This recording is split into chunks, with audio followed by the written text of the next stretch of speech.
தென்பெண்ணை ஆற்றுக்கும் கெடில நதிக்கும் இடைப்பட்ட பகுதி பழங்காலத்தில் திருமுனைப்பாடி நாடுன்னு வழங்கப்பட்டது. இது இப்போதுள்ள விழுப்புரம், கடலூர் மாவட்ட பகுதிகளைச் சேர்ந்ததாகும். சைவ சமய குரவர் நால்வருள் சுந்தரர் பிறந்த நாவலூரும் திருநாவுக்கரசர் பிறந்த திருவாமூரும் இந்த பகுதியில் உள்ளன. 6ஆம் நூற்றாண்டில் திருவாமூரில் புகழனார் அப்படின்ற சைவ வேளாள பெரியவர் வாழ்ந்து வந்தார். அவரது மனைவி மாதினியார். அவங்களுக்கு திலகவதி என்ற பெண்மகவும் மருள் நீக்கியார் என்ற ஆண் பிள்ளையும் பிறந்தனர். பெண்ணுக்கு 12 வயதில் கலிப்பகை என்ற வரனுக்கு திருமணம் நிச்சயித்தனர். அந்த சமயத்தில் போர் மூலவே கலிப்பகை வடக்கே போர்க்களம் சென்றார். இடையில புகழனார் முதுமையால் நோய்வாய்ப்பட்டு இறந்து போனார். மாதினியாரும் கணவருடன் மறைந்தார். போர்க்களத்திலிருந்தோ கலிப்பகையார் வீரமரணம் அடைந்தார் என்ற செய்தி வந்தது. துன்பம் தாங்காமல் திலகவதியார் தீக்குளிக்க முயன்றார். என்னை அனாதையாக விட்டுட்டு போயிரியாக்கா அப்படின்னு அழுத தம்பியின் கண்ணீருக்கு இறங்கி அந்த எண்ணத்தை மாற்றி துறவு வாழ்க்கை மேற்கொண்டார். இப்படி அடுத்தடுத்து சோகங்களை சந்தித்த மருள் நீக்கியார் சைவ சமயத்தை நீங்கி சமண சமயத்தில் சேர்ந்தார். இயற்கையாகவே மதிநுட்பமும் அறிவாற்றலும் சொல்லாற்றலும் மிக்கவராகையால் அவர் எளிதில் சமண கோட்பாடுகளை கற்று தேர்ந்தார். சமணர்கள் அவருக்கு தர்மசேனர் என்று பெயரிட்டு தங்கள் தலைவராக ஏற்றுக்கொண்டனர். கடலூரை அடுத்த பாடலிபுத்திரத்தில் அவர் இருந்தார். திலகவதியார் திருவதிகை என்ற தலத்தில் உள்ள சிவன் கோயிலில் நீர் தெளித்து மொழிகி சுத்தம் செய்யுதல், கோலமிடுதல், பூக்கள் பறித்து மாலைகள் தொடுத்து கொடுத்தல், இந்த மாதிரி பணிகளை செய்துக்கிட்டு வாழ்ந்திருந்தார். தன் தம்பி மனம் திருந்தி சைவ சமயத்திற்கு வரணுமேனு கவலையோடு ஈசனிடம் பிரார்த்தனை செய்து வந்தார். இறைவன் அவள் கனவில் தோன்றி, உன் தம்பி முற்பிறவியில் வாகீசன் என்ற முனிவனாக என்னை நோக்கி தவம் செய்து கொண்டிருந்தான். அப்போ செய்த ஒரு பிழைக்காக இப்பிறவி உற்றான்.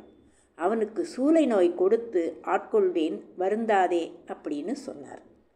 அதுபோலவே தர்மசேரருக்கு சூளை நோய் வந்தது. வலினா அப்படி ஒரு கடுமையான வயிற்று வலி. தாங்க மாட்டாமல் துடிச்சாரு. சமணர்கள் ஓதிய மந்திர தந்திரங்கள், மருத்துவ உதவிகள் எந்த பயனும் கொடுக்கல.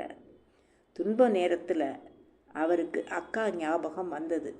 தன் பணியாளனை அனுப்பி அவரை அழைத்து வரச் சொன்னான். திலகவதியாரோ சமணர் வாழ்விடத்திற்கு வரமாட்டேன்னு சொல்லிட்டாங்க. பிறகு தர்மசேனர் இரவோடு இரவாக பாடலிபுத்திரத்தை விட்டு நீங்கி திருவதிகையில் திலகவதியார்கிட்ட வந்து சேர்ந்தார். திலகவதியாரும் தம்பியின் துன்பத்தை போக்க திரு ஐந்தெழுத்தை ஓதி திருநீர் கொடுத்தார்.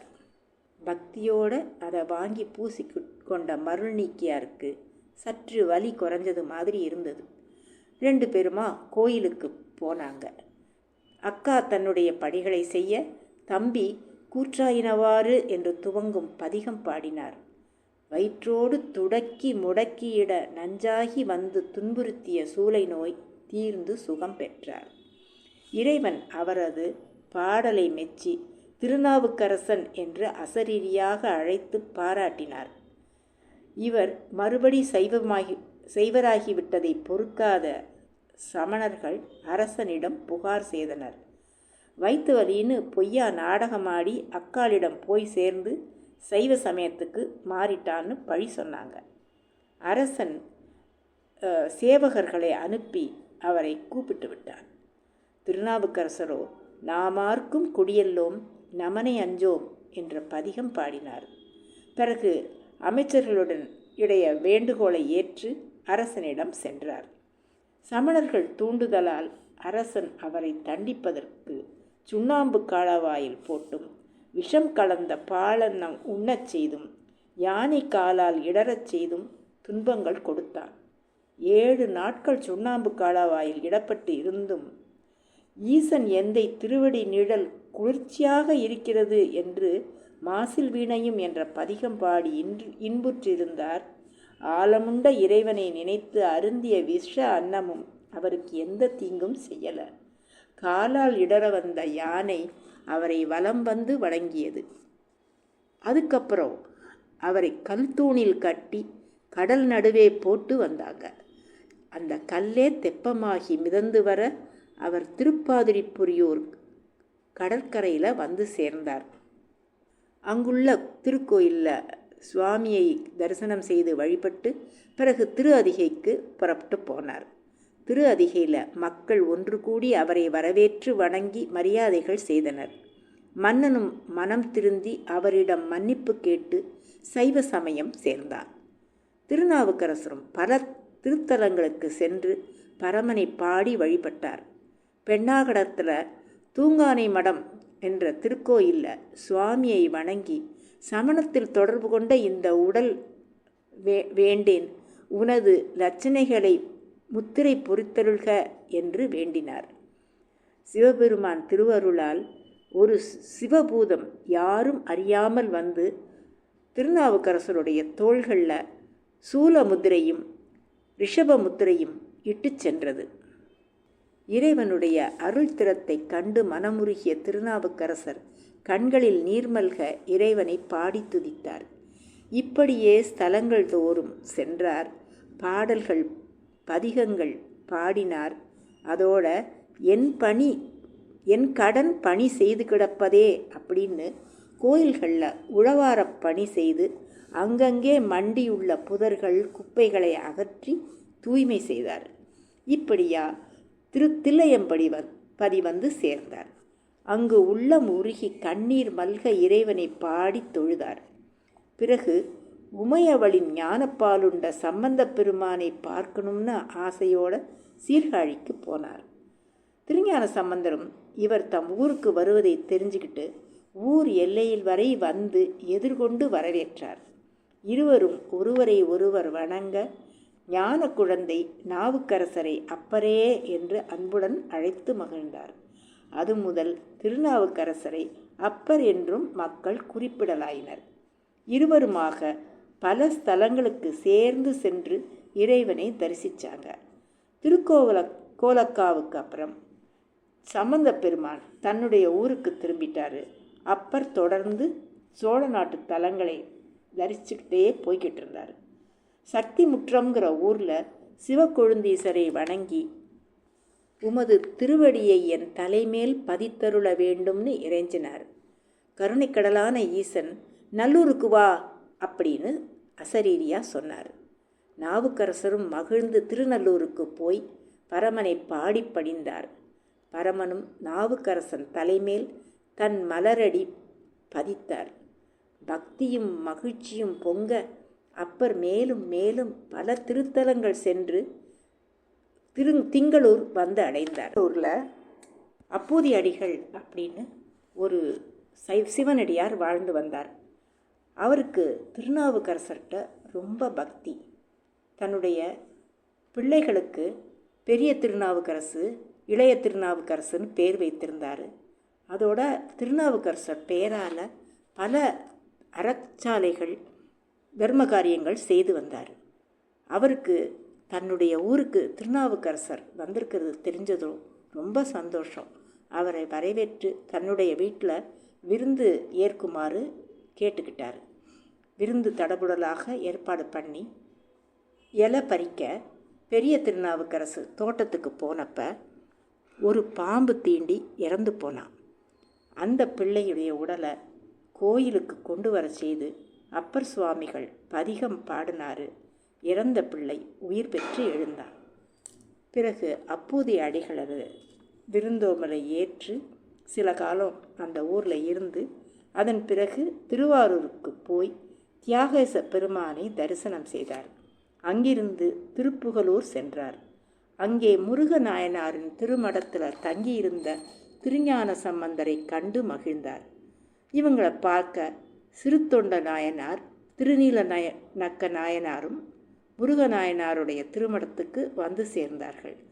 அனைவரும் ஒன்றாக அமர்ந்து சிவனார் பெருமைகளை பற்றி பேசி மகிழ்ந்திருந்தார்கள். சில காலம் கழித்து திருஞான சம்பந்தரும் திருநாவுக்கரசரும் புகழூர் பெருமானை வணங்கி விடைபெற்று திருக்கடவூர் சென்றனர். அங்கு காலசம்ஹார மூர்த்தியை வணங்கிய பின் குங்குலியக்கலைய நாயனார் இருவருக்கும் விருந்து படைத்தார். அங்கிருந்து திருவீழிமிடலை சென்றனர். அங்கு மக்கள் கடலென கூடி எதிர்கொண்டு வரவேற்றனர். அங்கு சில காலம் தங்கியிருந்தார்கள். அந்த சமயத்தில் வான் பொய்த்த காரணத்தால் பஞ்சம் ஏற்பட்டது.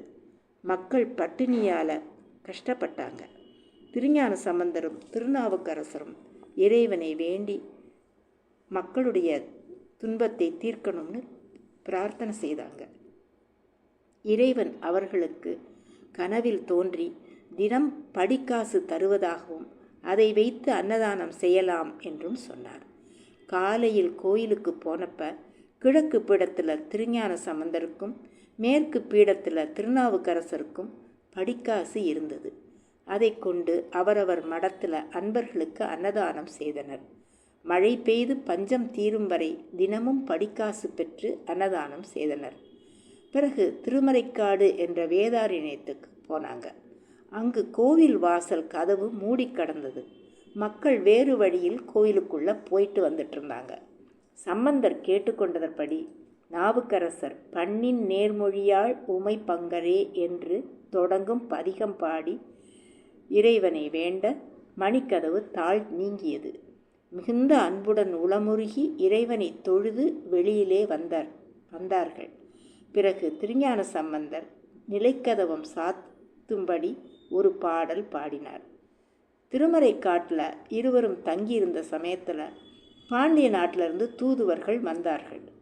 பாண்டிய மன்னன் சமண நெறியில் சேர்ந்து விட்டதால் அரசியான மங்கையர்க்கரசியாரும் அமைச்சர் குலச்சிறையாரும் திருஞான சம்பந்தரை மதுரைக்கு வந்து சைவம் தழைக்கும்படி செய்யணும்னு கோரிக்கை அனுப்பியிருந்தாங்க. வாகீசருக்கு சமணர்கள் தமக்கு இழைத்த தீங்குகளை நினைத்து அச்சம் வந்தது. அதோட நாளும் கோளும் சரியில்லையேன்னு தடுத்தார்.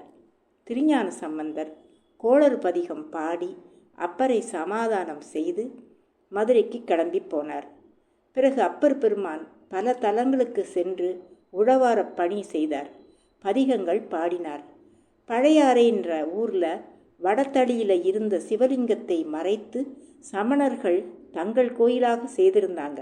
அதை அறிந்து வருந்திய அப்பர் பெருமான் அங்கே ஒரு இடத்தில் அமர்ந்து, எம்பெருமானே, உனது உருவை வடதளியில் காணும் வரை இங்கிருந்து போக மாட்டேன், உணவும் ஏற்க மாட்டேன் அப்படின்னு பிரார்த்தனை செய்தார்.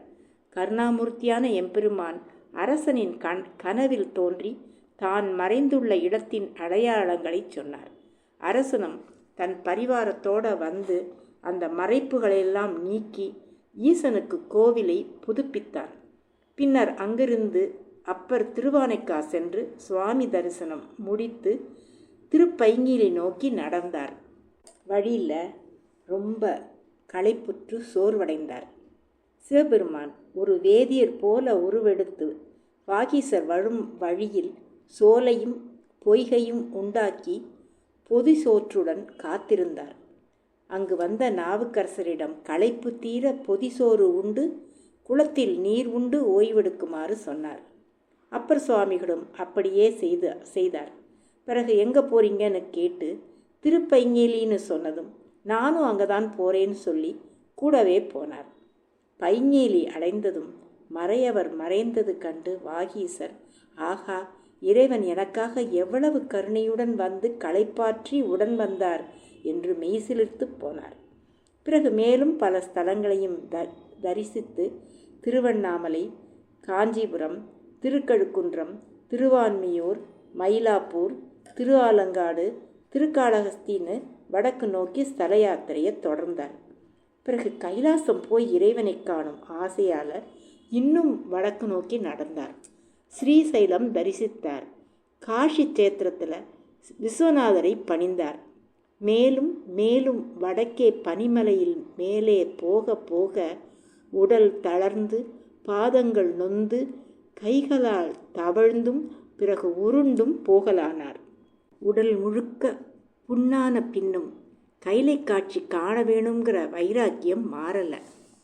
இறைவன் ஒரு அந்தண வடிவில் வந்து, வழியின் கஷ்டம் தெரியாம வந்துட்டீங்க, கைலாயத்துக்கு மனிதர்கள் போக இயலாது அப்படின்னு சொன்னார்.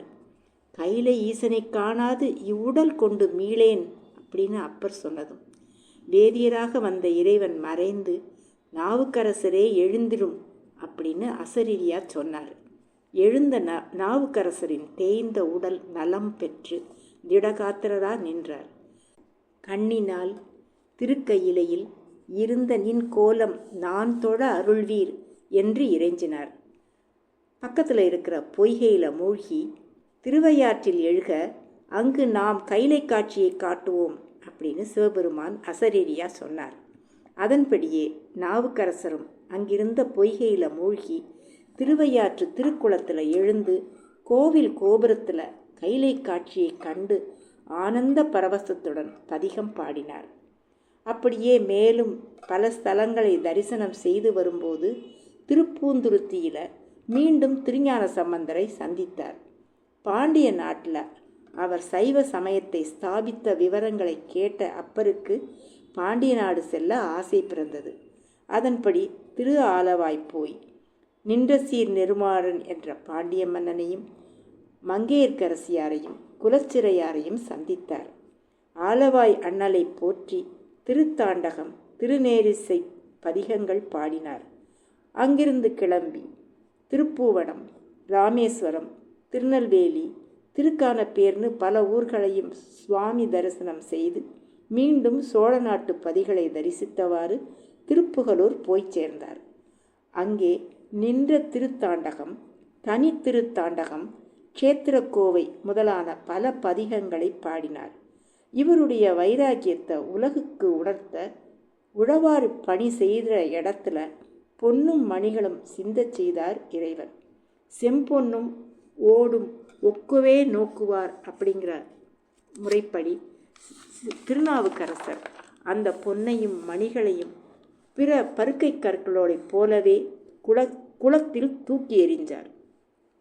அப்பரோட பற்றற்ற நிலையை உலகுக்கு இன்னும் எடுத்துக்காட்ட இறைவன் நினைச்சார். விண்ணுலக மங்கையர் அவர் முன்னால் வந்து ஆடி பாடி அவரது கண்ணையும் கவனத்தையும் ஈர்க்க முயன்றனர். அப்பர் சுவாமியோ தனது திருத்தொண்டில் சற்றும் கவனம் பிசகவில்லை.